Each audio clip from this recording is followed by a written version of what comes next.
It is week 3 of Nevada's legislature in session, and one local lawmaker wants to tackle a growing problem for a booming state, the shortage of doctors. Jacqueline's here right now. She has more on how the lawmaker wants to get it done. Yeah, well, the average doctor has $200,000 in student loans. It's a lot to pay off. If they move here, according to that proposal, they could get help paying it all off.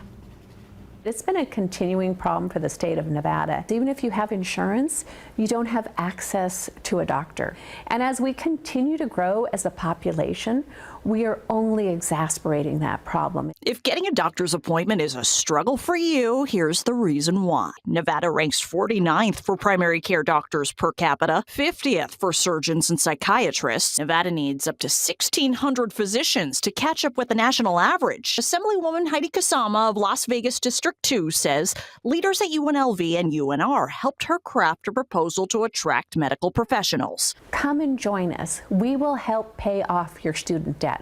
So my program says it's up to a $200,000 cap. Her proposal would create the Doctors for Nevada program. They move here and work here for years 1 and 2. You get $60,000 annually for student debt. Years 3 and 4, $40,000 a year. If you need to go out of state to train in a specialty like neurosurgery, you could get a stipend up to $100,000 over 4 years and get financial help when you return. But if you leave the program early, you'll have to pay the money back with penalties. Funding would come from grants, donations, and state appropriations. The tourism destination of the world, instead of a medical desert, let's become a medical mecca. Across the valley, there are projects in the works to add more medical facilities. A medical complex is coming to North Las Vegas. The new UNLV School of Medicine will be part of a UNLV medical district by UMC. And we can combine tourism with the medical industry. We become a medical center in the Southwest.